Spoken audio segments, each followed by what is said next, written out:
Great. Welcome to everyone who is just joining us on the recording. We missed a couple of slides, but really only 3, so you're not missing too much, and all the information is included on the downloadable PowerPoint. So now I'm going to talk a little bit about, this is just an example of some shared responsibilities that you might be able to use just as a frame of reference for what are some examples for some things that many youth leaders are able to do. And one thing I should say is that we acknowledge that folks on the call may identify the term youth differently. For our purposes and for much of the work that NIAC does, we talk about youth as being 25 and under the age of 25, but we know a lot of you in different states that youth goes up to 28, or you're really only talking about 18 to 24-year-olds. So for the purposes of this webinar, you can define youth however is the most appropriate for you, however you define it in your work.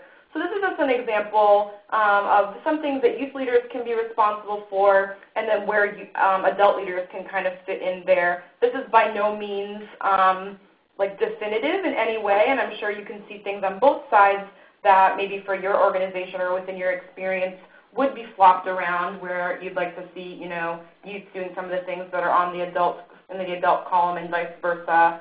But these are some examples for where youth can at least get involved in event planning, in program planning and implementation, of course in outreach and promotion for events, for things happening at your center. A lot of that's going to be in online spaces. We would highly recommend utilizing and empowering your young people to be representing your work and some of their activism online. And Ernesto is going to talk a little bit about what that's like later. And of course, youth are going to be your strongest advocates for recruiting their peers and for recruiting other youth to be a part of the program or to come and get engaged with services. And of course, youth leaders are going to be really strong assets and strong workers to do a lot of the collaborating with other youth and building up other youth leaders. So see on the other side that we've really put adults in much more of a supportive role when it comes to, again, some of the youth-specific events and programs where youth leaders really can be empowered to step up. So you'll see here adult leaders can play roles in guidance, in advice, in doing a lot of the evaluating and reporting. That's a great example of something that youth may or may not be able to also get really involved in, especially as it could be a really valuable learning experience, a professional development opportunity. Adult leaders can frequently provide some of that logistical support for events and for programs. They can help to maintain and track finances sometimes. They'll oftentimes also be involved in recruitment, especially in the recruitment of leaders for a newer organization or a newer program that may not have young people to work to recruit one another if you're just getting started. So that's, of course, a role that adults can play. And a lot of times adults are going to be the leaders for program oversight, of course. So now we're going to talk about what is not a genuine partnership. Ernesto. And actually, let me go back for just a second. I just want to make sure that people are clear about one thing, and that is that young people sometimes take on roles that we might think are just for adults, which isn't necessarily true. So maybe sometimes young people can take on evaluation and reporting. Maybe a young person is interested in talking about budgets and financing. So I think the biggest thing to know about what a youth and an adult's role is whatever they want it to be. I would never force a young person to do something they didn't want to, just like I wouldn't force an adult to do that same thing. So making sure that we don't put boxes on what young people are capable of or what adults are capable of either. So that's a great clarification. Thank you. So what is not a genuine partnership? I think there's lots of these things, and we talked about them a little bit earlier. Tokenism involving just youth just to fill a quota, or only involving youth to really boost a cause. Having a lack of clear roles, so not being clear about the intentions that you have, the roles that both parties play, decision-making power, or the reasons for the work. Bad task division. So if you're assigning young people only the tasks that you don't want to do, and not necessarily keeping the work equal, or selecting what a youth can do for them. Appearance without a voice. and this would be something like allowing a young person to be the face of a cause, but not allowing the youth to have their own voice. So you're either scripting them, having youth make media appearances without their voice involvement, creating their messages for them, or making them talk specifically about policies and not necessarily their own experience. Single youth, and I think this is something that happens a lot, especially when young people are, organizations are trying to involve young people on boards, is they think maybe if we create a spot for a young person, that would be a genuine show of us wanting young people's voice. But we know that when you involve only one person of a certain community, it's not necessarily comfortable. And for any other group, if we had an all-male board and had one spot for a female person, it doesn't necessarily make it comfortable or a space where that person would feel comfortable sharing their voice. And this is especially true for young people. I think that only involving one young person can be harmful to that youth and make them feel their voice is truly not valued. The next one is earning privilege, which we're used to this in society, that just like a driver's license or a degree, the power to make decisions and the privilege of having your decisions respected should be given to all young people, not just people who have earned it. So it doesn't mean they have to have a degree, it doesn't mean they have to have a certain age, but that you respect everyone because they are human beings, because they have experience, and because they're valuable to the process. There's these ideas of traps of choices where you might give a young person a choice, but it's not really a choice. So if you do this, then you can have that. That's not really a choice. It's forcing them to take some action, or saying, maybe in a not so related way, when a parent asks their child, "Do you want broccoli or chocolate for dinner?" but making it very apparent that broccoli is a healthy choice, and it's a choice that they would expect the young person to make, and that chocolate is not good for them, and you're not necessarily giving that young person a choice. And then basing the assumptions or capabilities on norms. Adults sometimes use the phrase like, "You had valid concerns," or "I hear you," but the decisions are being made by someone else, or "I wish I could," or to kind of deflect the young person's opinions or ideas. There's gatekeeping, or putting in qualifications as a means for deciding how ideas or decisions or things are practical or valid. And speaking down to young people or dumbing things down for young people is also not helpful. So there's this piece here about therapist talk and how you say, you kind of make your voice higher pitched and kind of talk slower, and it isn't helpful for anyone. It belittles anyone and doesn't necessarily make them feel like they're important. So these are all things that I would try to stay away from. And then, right. Oh, we both clicked it at the same. Thank you.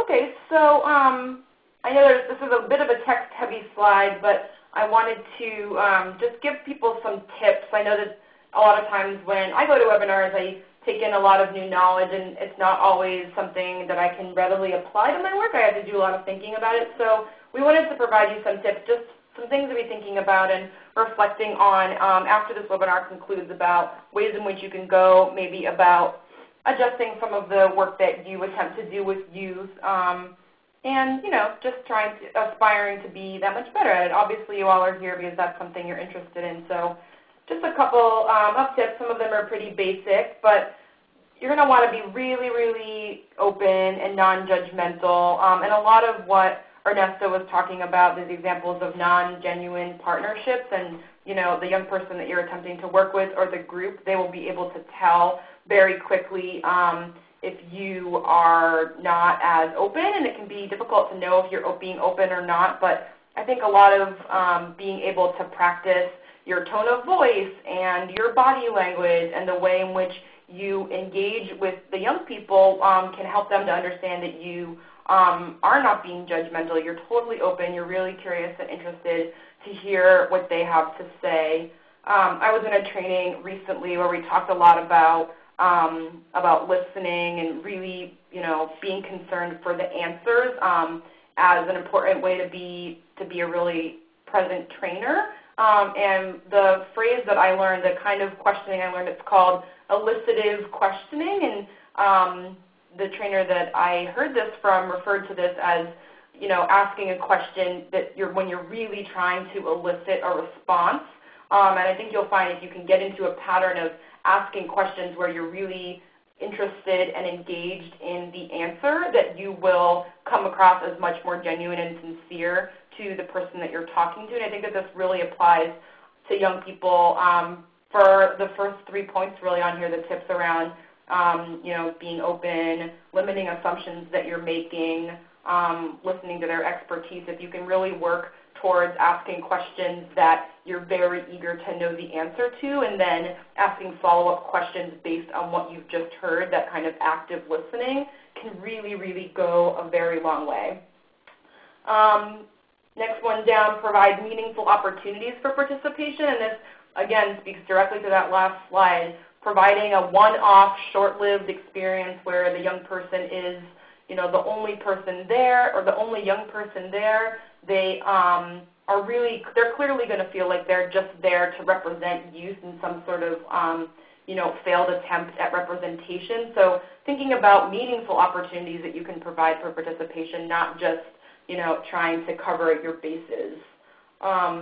Be honest and realistic about expectations, and this is a lot about, figuring out for you and your agency where you're at, and what you can commit to as a full agency or a full program or department for where youth can be involved. And don't just leave this webinar and jump in and say, we're going to create this huge youth, committee, and they're going to be responsible for everything. I mean, that may not set you, your program, or them up for success. So be really, really honest about where you're at and what you think you're capable of and where you can introduce youth or get them more engaged, and then move from there. So be really honest with yourselves, and that will encourage you to be really honest about expectations with young people. Allow youth to say no. So, this is exactly what Ernesto was just referencing, like present options and choices, and, don't necessarily start thinking that young people play a very specific role and they have to play that role, and you're the young person that's involved here, so you have to play this role here. Like, that's just how it makes sense. Like, really ask them what they want to be doing.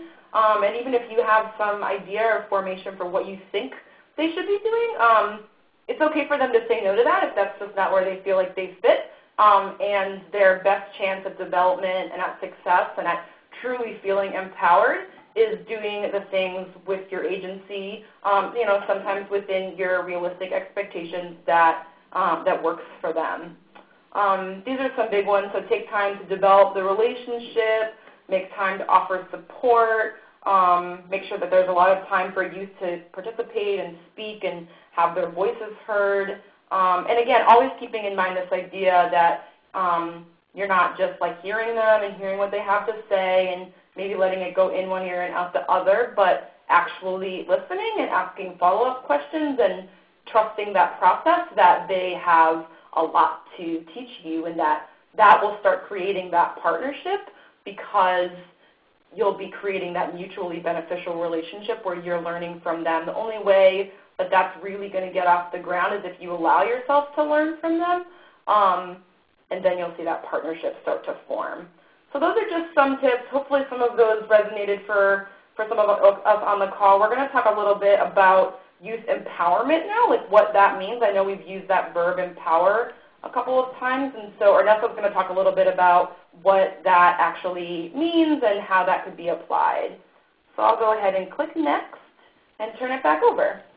Yeah, and these next couple slides, or the information on them at least, was created by young people here in Portland, Oregon through a queer youth drop-in center that practices a lot of these things about youth empowerment, talks about youth adult partnerships. And the young people were like, well, what does that really mean? And we looked for definitions and really couldn't find something that really fit to what we believed in or the values that the organization had. So we kind of came up with our own, and this is what we came up with. So youth empowerment is an ongoing process in which people who are experiencing oppression based on others' perceptions of their youth gain the skills, resources, information, and opportunities necessary to affect change in their own lives and the world around them. So I'll break it down a little bit for you. The principles of youth empowerment, what does that really mean? So again, it concerns the perception of young people, not necessarily what's actually true. So it's this idea of how old we think someone is or what we think of when we think of someone's age. Empowerment is a gained concept. It's not something that you can just give someone. You can't invite them into a space and have empowerment happen for them. It's something that they have to take for themselves. Doesn't mean that you can't create a space for that. Doesn't mean that you can't create a policy or organizational structure to make that happen. But youth will take it or leave it as they want.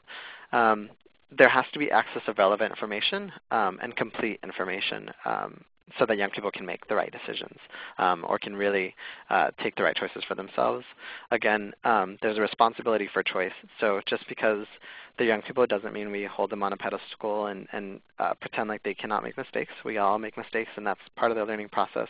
But allowing the young person to make that choice is important. Again, it concerns ageism, which is either structural, institutional, or individual oppression of a person based on their perceived age. Again, there's the right to self-determination, which means that a person can opt out of this process if they want, and we have to allow them to do that. If they say no, if they don't want to be part of our board, if they don't want to work with our organization, we can't force them to. And even if we did, it wouldn't be necessarily a good relationship for any of us. And it's the last thing, a practice. Again, you have to do this over and over. It's never perfect, and we have to keep working on it. It's a responsibility that as adults, as community organizations, as providers of service, we have a responsibility to practice with young people. And is constantly enacted. We have to, again, keep working on this.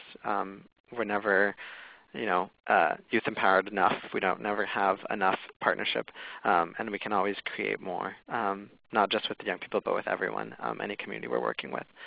So hopefully that made it a little bit more clear for you all.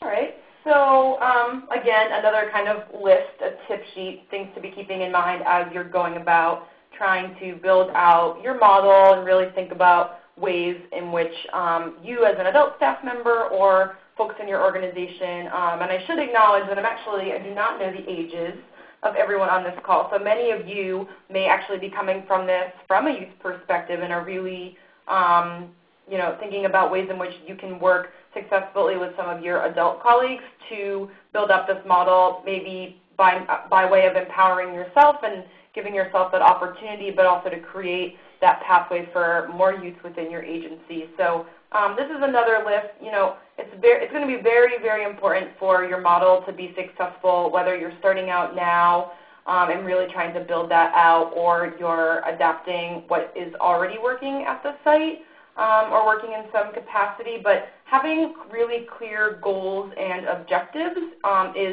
is paramount, really making sure, and again, this goes back to having realistic expectations and being honest. That tip I provided earlier is if you go into a partnership where you're really trying to work with a group of young people to plan a testing event, your ASO, it's going to be very, very helpful to have goals and objectives for that event, for the planning process, and then really figure out who fits in where, and then how decisions will be made. So having an agreement from the beginning, who will have the final say, whose voice will be heard, making sure that there's equal weight provided for everyone. I mean, one of the most central tenets to a successful youth-adult partnership model is this idea of equity and trying to create pathways where decision-making is not only shared, but the people making the decisions, regardless of their age, have an equal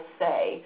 So that may or may not be something that your program is able to take on in a large way based on your board of directors or your funding, but there is something going on where young people should be able to have, some sort of final say, whether it's in how a program flyer is designed or the theme for the big dance. Like there are, in every organization, there's a place where young people could have the final say. It may not be all the way up to the full program, and it may be, depends on where you're at. But being really clear about that and about how decisions are made.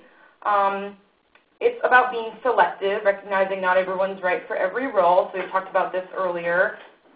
There is no booklet that's written that says young people in agencies that are serving youth do this and adults do this.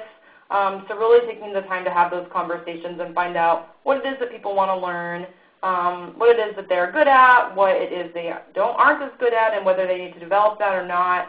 But just being careful that not everyone's right for the role and working with that person to figure out what that role could be for them, helping them find their place in the partnership. It means providing a lot of opportunities for professional development and really taking that time. It can be really difficult for all of us to delegate tasks to anyone, even just one of our colleagues, even our supervisor, to delegate out. But providing that opportunity for someone else to step into a leadership role, even if it means you spending more time to get that person in a place that they're able to do that task, more time than it would have taken you to actually complete it, is going to lead to a lot more trust, a lot more equity in the relationship as young people are taking on responsibility. They're building themselves up to be that much more accountable to the program. And I think that you'll really see that the program will flourish at that point as the young people do. It's also, of course, being really patient and understanding that there are different learning and communication styles. This is relevant for all of the relationships and partnerships that you build up with people, but especially important for young people as they are, in that much more of a heightened stage of development in building out their learning and communication styles. But just being really patient to make a lot of space for that difference that might exist. And then, a successful model is a place where shared values are communicated, are created, and are adhered to, whether those are in group agreements, whether they're in how decision-making happens, but really having a sense of community and having a sense of shared values will help that model to be really successful. So now that we've talked a little bit about what that might look like and provided some tips and talked about youth empowerment as a really key important part to a successful model, we wanted to have Ernesto talk a little bit about what he does at Cascade AIDS Project. So we're going to do a little best practice share. So I'm going to turn it back over to you. Okay, and then before I do that, really quick, so this week when I was getting ready for this last week when I was getting ready for the presentation, I was curious if folks on my Facebook were thinking about this. My job is social media, so it was a clear place for me to look for ideas. And I got a few responses back, and I'll kind of read you some quick snippets of what people said about these adult partnerships. One person said, it's communication between adults and youth. Adults listening to youth, youth listening to adults. Instead of either age group thinking they know all the answers, there needs to be some give and take and sharing. Regardless of age, one can only speak from their own experience, and one shouldn't assume the other person's experiences are the same. Another person said, I feel that adults first need to recognize and acknowledge the privilege they have over youth and try to educate themselves on how to unlearn the behaviors that come with that privilege before they can truly listen and work with youth on a level where the youth is given equal acknowledgement of their contributions. And then another was talking about or make sure to talk about how just because someone is 17 doesn't mean they haven't experienced more in certain areas of life than a 40-year-old. Age has to be taken off the table and everyone listened to as equals, asking questions without looking for answers or assumptions. It depends on what the context is, and then that both sides hold keys to information that others may not have. So just keeping those thoughts. So now moving on to ChatPDX. ChatPDX stands for Curbing HIV and AIDS Transmission among at-risk racial and ethnic minority youth. And it was created and funded through the Office of Minority Health through the Department of Health and Human Services to directly create opportunities for young people to get prevention messages, to change risk behaviors that they might be involved in, and also to just have safe spaces to talk about all these things. So we use social media as a really big part of our job. And I was actually hired specifically to work with social media. So my entire job is to connect with young people through social media for this idea of social change, changing the way that people behave or act or are. And young people have been a really big role in every piece that we play. So I'll go through a couple of these real quick. So we all know what Twitter is, right? We created a Twitter page to start to see what the conversation is already happening. So we created some tags and looked at what are people saying about HIV? What are people saying about young people and HIV? What are people saying about prevention or about how people get HIV? And starting to chime in those conversations. So before we did anything, we were listening, which I think is a really key role. We then moved into Facebook to start to share our own kind of information and content. And really started seeing that young people were really invested and wanted this information. Our Facebook really exploded quite quickly, and it's only been around for about a year.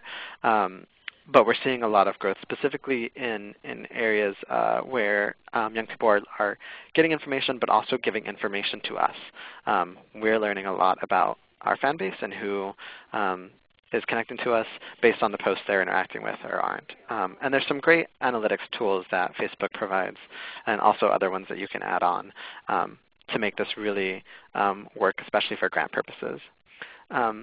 We also then created a blog on WordPress to start to create some of the work that young people were sharing, creating. So young people were writing these poems, were writing about their own experiences, about the first times they heard about HIV, about what feminism meant to them, and other things that they were going through. And so this forum was created, Chatmosphere, which actually was named by a young person, to create this atmosphere of information where young people can share, get, and chime into conversations that are happening in their lives. So we've had posts about suicide, about testing, about oral sex, about this was a film that Obama did around the It Gets Better campaign. And making sure that everything is connected to everything else we're doing. So it has a little Twitter feed down here, as does our Facebook page. We used a lot of media tools like these buttons that youth designed a little earlier in the program to share messages like masturbation doesn't break hearts. And these are great resources that we're happy to share with folks if they want any of these buttons or want to see any of our other materials. And then we created a YouTube page. Young people really were passionate about making videos, and so we created some places for them to learn how to do that and then let them run with it. And there's like 20 videos that young people have made about all kinds of things happening to them, whether it's dry humping, whether it's what happens when someone gets tested, or even going into things like drug use, injection drug use, and what someone's life is like.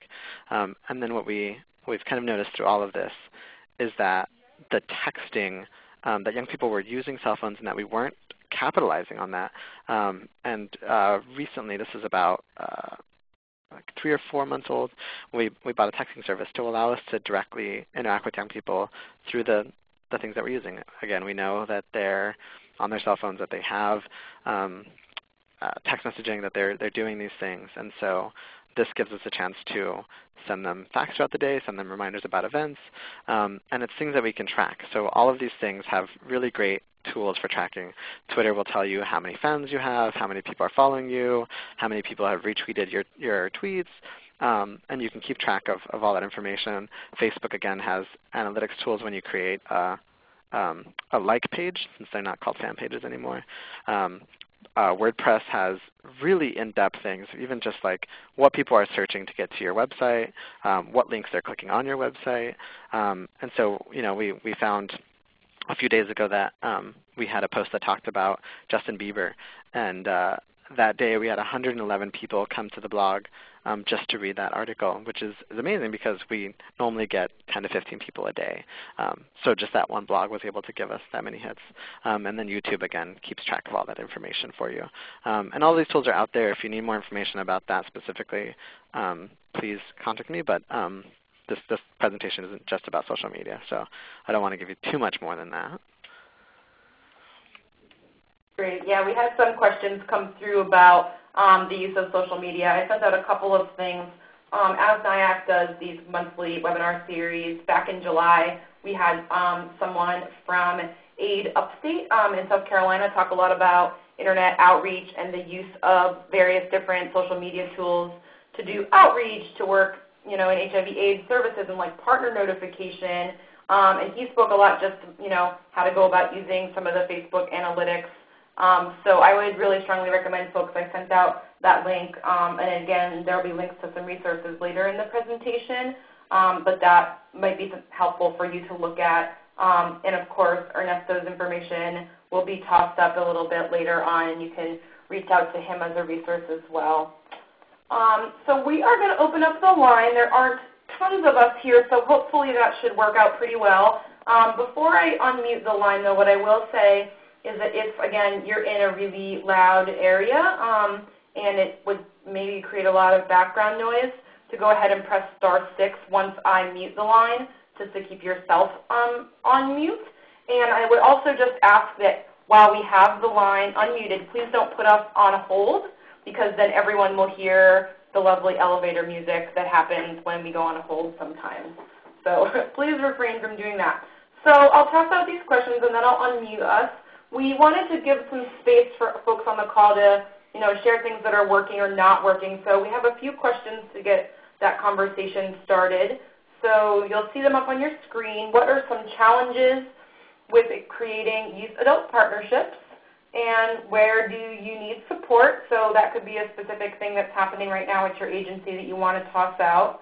And then for anybody who wants to talk through ideas that you have for how youth-adult partnerships can be implemented. So give me 1 second. I'm going to unmute everyone. The conference has been unmuted.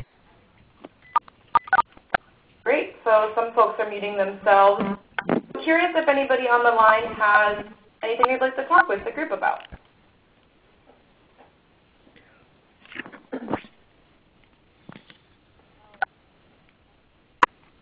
I have a question, actually.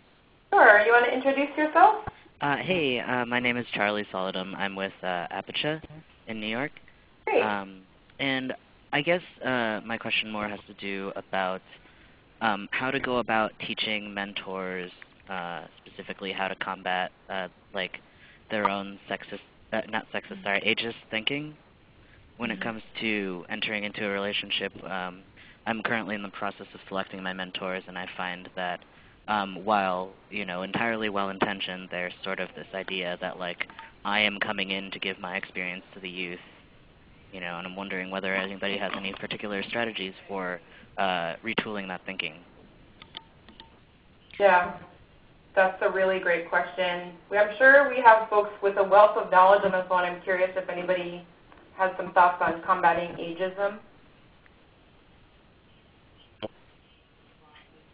And just to kind of elaborate on that, this is Kara Ackright from the Center for Schools and Communities.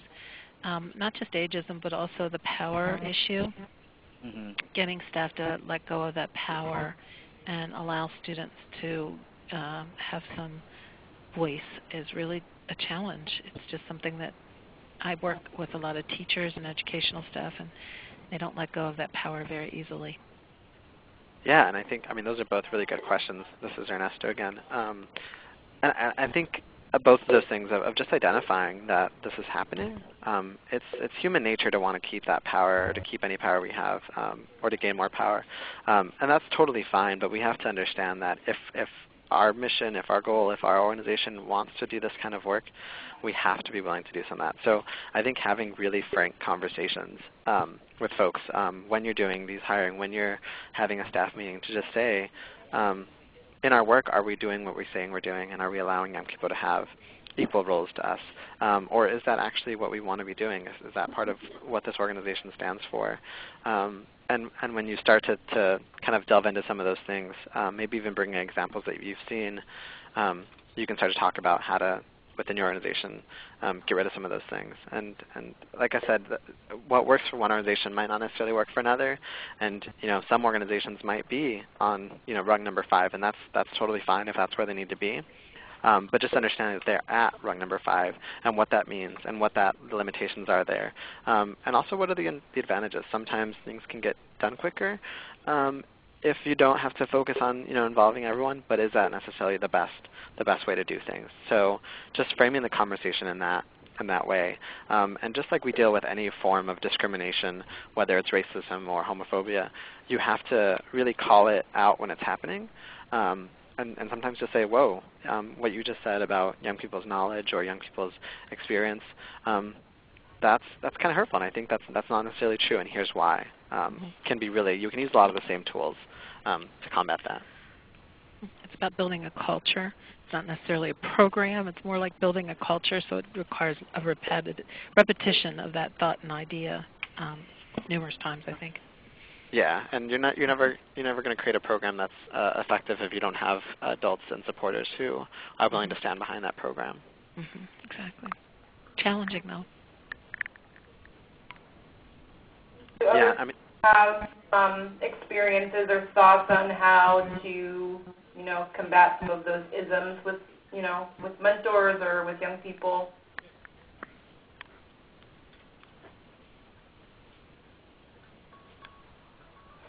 I know, sorry, was someone else going to speak?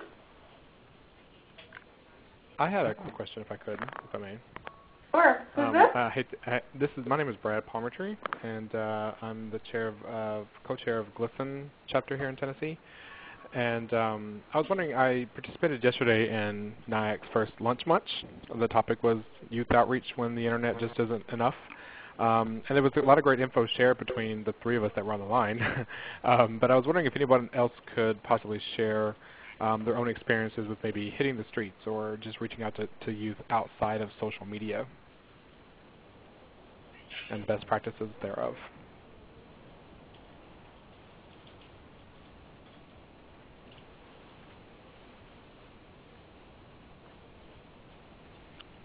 Maybe I'll talk about our program again. This is Ernesto. I hate to take up all the time, but what we found is that young people are the best at getting their friends to be part of something. So I'll go back 2 slides here. This flyer that you see here is one that young people take with them, that have in their schools, that post in their Facebook walls, but also can actually take with them to school, that can take them to their lockers, that can put them on community boards or Starbucks or any other coffee shops in your area. And we even have a smaller little testing coupon that is almost like a business card that has the same information. But the more accessible you make the information, the more fun you make it. The image is very youth-friendly, it's youth-centered.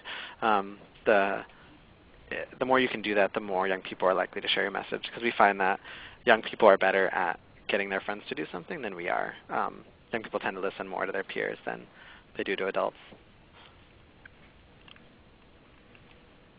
Yeah, I definitely would echo that. I'm sorry.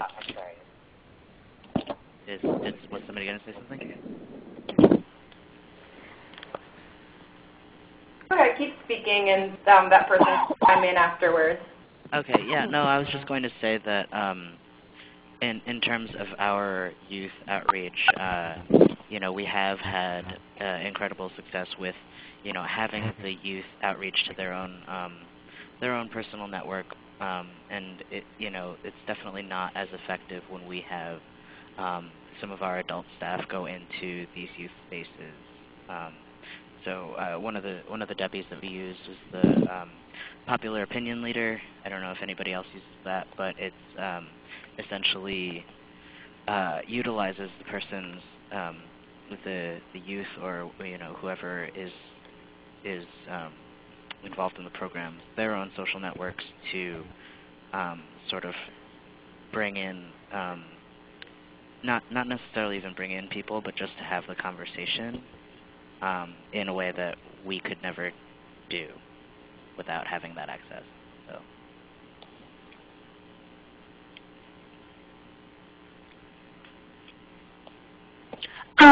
This is Karen, Karen Galbraith with Question Why in North Carolina. We're a Youth Empowerment Tobacco Prevention group, but I know we have a lot of groups that will go to like high school football games with a table and have like a lot of incentives to give out. I mean, it's all youth-led. Maybe read out facts during, you know, like the halftime, and I know they go to like the baseball games and stuff like that. That's either through the high schools or even like the AAA, I think baseball, like stuff like that, and try to set up tables in their community. But really around some of the sporting events at the high schools and different events at the high schools that they can still give away stuff and get their information and name out and heard. Yeah, and I think you mentioned a great piece about using different incentives for people to come to the table or participate. Can you talk a little bit more about that? Yeah, we specifically promote the True brand, which is tobacco-free unfiltered. So our colors are like yellow, red, and orange. So they have pom-poms that are yellow, red, and orange that have True on the handles. We have foam fingers, which are great for like football games and stuff like that. But then we have, anything from chapstick to necklaces to, T-shirts and sweatshirts. Really anything creative. But it seems that the pom-poms and foam fingers are specifically used a lot in the sporting events, and they have like the little football and baseball and softball and volleyball like stress balls that also have our logo put on them as well, which are easy to like throw out there in half times or timeouts or whatever.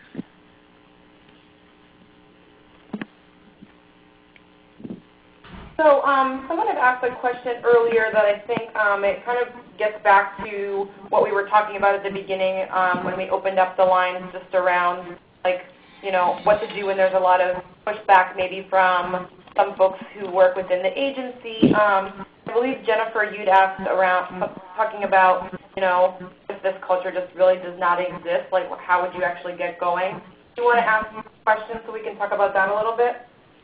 Oh, yeah. This is Jennifer. Yeah. I think some people answer some components of it, like, bringing it up when it happens. But I'm also sort of new, and so it's kind of hard because I feel like I might be the only one, and I don't know how much capacity I have to constantly, police. Do you know what I mean? So it's just, figuring out a way, and I think those were some good entry points that you other participants mentioned, but just, if you could just expand on that. Because I don't know, maybe it's just because I haven't had deeper conversations, but I don't feel like these things that we've been talking about in the webinar have been really talked about in the work. What do you do? I'm doing more administrative stuff right now. I've worked in another agency where I was doing more direct work, but yeah. You work in HIV/AIDS or in a different? No, it's education. It's college prep.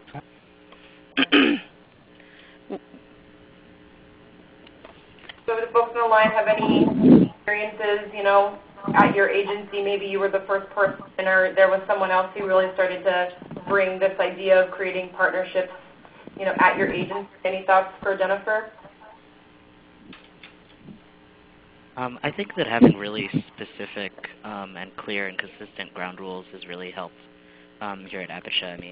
We have tons of groups here, and we definitely make it a point to have the ground rules be consistent every time, and it actually also helps engage the youth as well, because a lot of times we'll throw it out to the room and be like, well, what do you guys need to ensure that everybody's comfortable here, to ensure that everybody has the room to speak. So we make sure we include things like to step up, step back, and to respect where everybody's coming from, speak from the eye, things like that.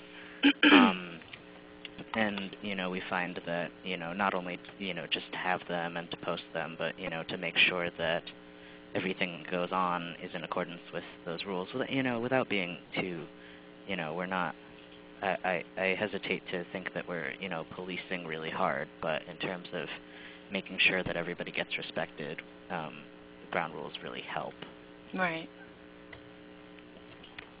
I would think, this is Karen again, just if the adults are sitting around making decisions or coming up with things, just ask, let's have we asked the youth what they think? Have you asked the youth what, their thoughts on that is, and just to kind of help keep reminding them to ask the youth what they think and ask for their opinions and their input.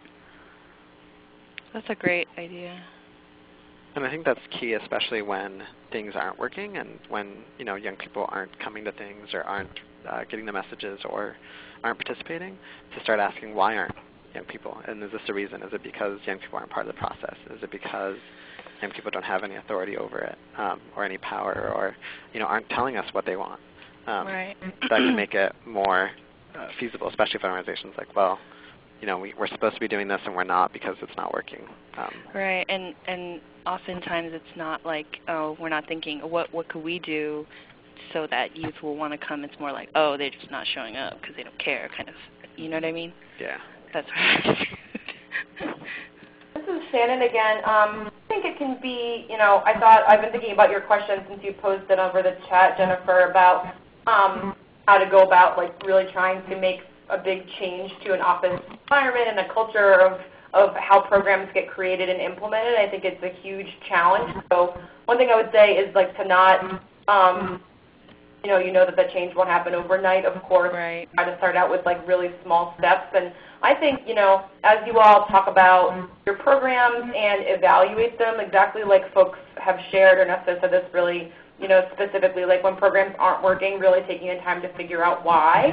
And I think that your voice can probably be a really powerful, just dropping in those bits of, as people are talking about, why someone didn't come, is for you to say, I think it may be because they weren't involved in the planning, or because we didn't, conduct a focus group and a survey or a needs assessment, or we didn't give them an opportunity for them to tell us what they needed. We just created it based on what we thought they might need. And so you bringing that up, and Kara, who spoke earlier, shared, just keep bringing it up, be really, remind people all the time.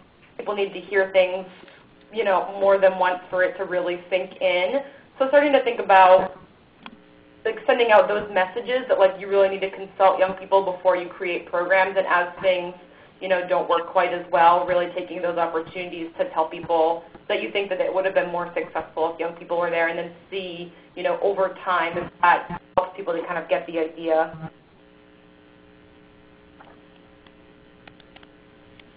Do you want to talk, were you going to say something about the ladder, Ernesto, or do you just put it up to help people think through that?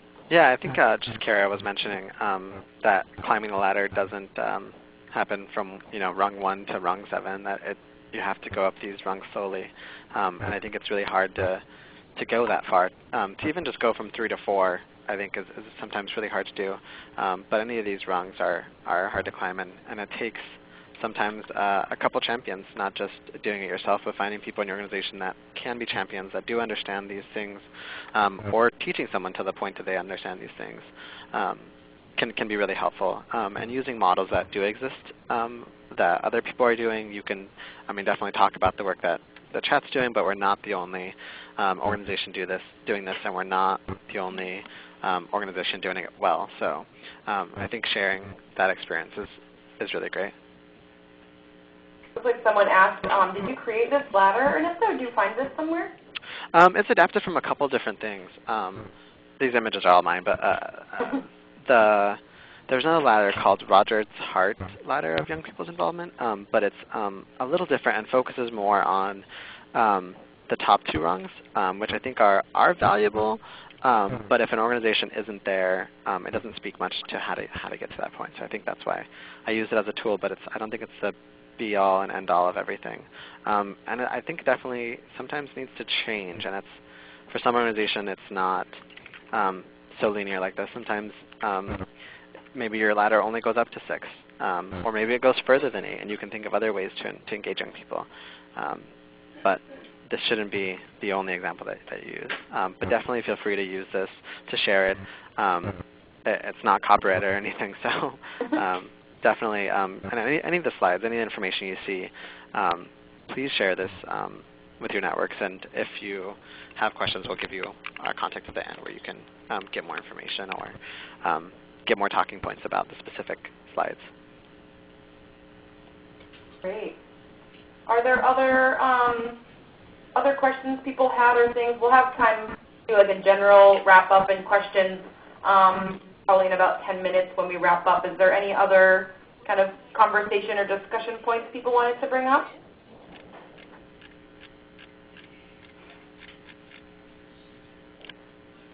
Okay. Well, it seems as though it's working fine to have the line just open, not too loud. So I'm going to keep the line unmuted, and we can, people can ask questions just openly at this point. But we're going to move towards concluding the presentation. We've got a few more points we want to make. So I'll let Ernesto talk about this next important piece. So the in-between folks, which is an interesting concept, and I think something that most organizations don't talk about. And definitely in my experience, I didn't see organizations talking about it when I was going through these systems. So my involvement kind of started as a young person, and because I was in that age, but then eventually moved into a staff person for an organization. So it changed from being a recipient of services or kind of the youth end of the partnership to the provider or the adult end. And I think when a young person is specifically in those right in the middle numbers, like 22, 23, 24, 25, and maybe even up to 21, there's a lot of things that are happening that are hard to navigate. So, for me it was what happens after I turn 24? Does this mean I'm no longer part of this organization? Do I lose this family? And in a couple cases, it was the only kind of sense of support that I had. So I was nervous about that. But then also it was when I became a staff, it was, do I lose the friendships that I have formed with these young people? Do I take on a different role? What are the boundaries going to look like now? Especially since each organization has different boundaries set up to protect young people and also to protect adults. And so there's this key age where young people are kind of not really youth and not really adult. They're kind of somewhere in between or are transitioning between these two. And it's important to think about these young people when you're having programs, especially if you're seeing a lot of young people that are in these ages of not only how are you going to get new young people to take in those slots or to participate in those ways, but what are you going to do with those young people that have aged out and it's policy that they're not a young person under the organization anymore. So we have to be really intentional about how we talk about these things and creating different leadership opportunities or a higher level of involvement for these youth that allows them to take the experience that they've had prior in the organization or in their life and still be able to be a resource or be a mentor or be a leader with the same groups of youth they're working with, but to also talk about things like boundaries. For one of the organizations I worked with when I became staff, I also was a mandatory reporter, so talking about what does that mean, how does that happen, how do the relationships that you formed before this point exist, or what are those roles then? But again, being really, really clear, and this is going to be different with every organization, but being clear of what the quote-unquote rules are or what the idea is from your perspective of how you work with young people or how the role is different so that a young person can start to kind of fit into those things before they turn 24 and all of a sudden have to totally change everything. Because I think boundary setting especially takes some time to do. I hope that makes a little more sense. And I don't have too much on that just because I don't think it's talked about enough, but just being coherent of that, understanding that this is going to happen, and you might have to think about what to do when this happens within an organization. Great. So before we wrap up, there are a couple of other sort of slides that are about NIAC and about CAP, but we wanted to share just a couple of other organizations. I'm sure many of you have heard of these. There's NIAC up at the top. There's another organization that's called Advocates for Youth. They do a lot of work around mental health issues and all kinds. They're a big organization. They have a lot of different resources, of which they do a lot around youth adult partnerships as well. So can be a really excellent source for resources. A lot of youth had some questions, and of course this is a big topic for discussion. You may end up really wanting to do your research later and find different models, different tools you could present to your colleagues. So Advocates for Youth could be a great place to find those. GLSEN sounds like we have on the line Brad from GLSEN in Tennessee, but GLSEN is the Gay, Lesbian, Straight Education Network, so they do a lot of work around schools. So if you're someone who's thinking about this youth adult partnership model within a school setting, within an academic setting, it sounds like, Jennifer, I don't know if you've checked out some of the GLSEN resources, but would strongly recommend checking out GLSEN. And then I actually don't know what Youth on Board is, Ernesto. Youth on Board is just an organization that they have kind of a checklist that you can go through to kind of think about different things to evaluate how your organization is doing. Specifically, if you're trying to get youth as part of an advisory council or as part of your board, either board of advisors or board of directors, because it talks about some of the legal implications, so fiduciary responsibilities and things like that. So that's a little bit higher level youth involvement, but they have some cool pieces like an evaluation tool of how to just kind of check off, does my organization do this? Do we do this? How are we doing on this? And you can kind of give yourself almost a grade. That isn't the best, but it's something to at least start the conversation, something you can do by yourself. So that's great. I did not know about that. That's awesome. So we did have some time to go through questions. This is kind of the wrap-up for this presentation before I share a couple of last slides. But are there any other remaining questions folks had, things that people wanted to ask Ernesto or ask other people on the line?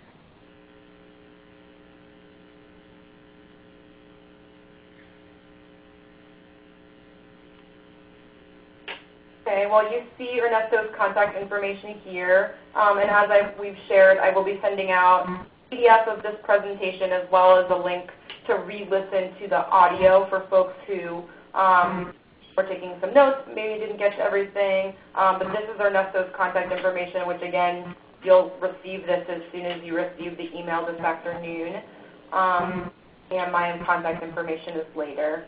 So I know we've been on the call for a little bit of time now, so we're going to speedily wrap things up now, and I would really, really hope that everyone who's on the line would stay on, just give me 1 or 2 more minutes, because we do have an evaluation that you'll be redirected to once I stop the meeting, and I would really, really appreciate your open and honest feedback. Provide these webinars every month, and in order to improve our programming, it's really critical that you all let us know what other things we need to be hosting webinars on, as well as how this went for you. So we'll be wrapping up in just a moment. I wanted to let folks know, so something I forgot to mention at the beginning of the call is that today's webinar is actually part of a series that we do every month, but it's also a very built-out series for us this week because this is LGBTQ Youth Awareness Week. Started on Monday, so we're right in the middle.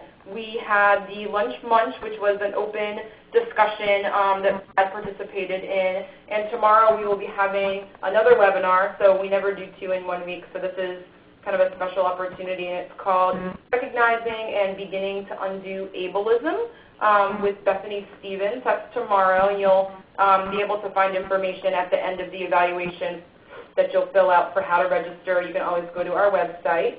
November we'll be hosting one that's going to be about working with youth who are involved in street economy. And in December we'll be talking about hepatitis and including hepatitis work in HIV prevention. So that's just a taste for what's to come. And here are just a few more resources. I shared this over the chat, but we include all of the resources from past webinars, trainings, from various things that NIAC has supported over the years, of which are from our partners. That is on our resource wiki, so you'll see the website here. And we also run marketing campaigns. The one that is the most built out is called You Know Different. So if you do HIV/AIDS service work with African American LGBTQ youth, you should check out that website and think about getting involved and contact us. And please follow us on Facebook and Twitter. You see that we're always going to be at NIAC Youth, so just keep your eyes out for that. And then this last slide is just my contact information and my picture again. My email is shannon@nyaceast.org, and that's my phone number there as well. So I would be your primary person to contact for capacity building assistance or for questions about any of the topics we've covered today. But I do want to share on this last slide. This is the rest of the NIAC staff. So we are all, there's a little more information about us and our programs and who to contact for what on our website. But that's all of us. And before we wrap up, I want to thank Ernesto for hosting this webinar with me. I think it was really, really, really important to have you co-host. Thank you so much for joining us. Yeah, no problem. I'm happy to do so. Thank you. All right, so that just about wraps things up. You see our website there, and we strongly encourage you to check out all of the amazing programming going on at Cascade AIDS Project. They've got a lot of really great best practices, and for folks who are really trying to build out a strong youth-adult partnership program, we'd really strongly encourage you to contact Ernesto and folks who run his program because they are doing awesome, awesome work. So thank you all, and please go ahead and fill out the evaluation. I'm going to go ahead and stop the meeting now, so take care.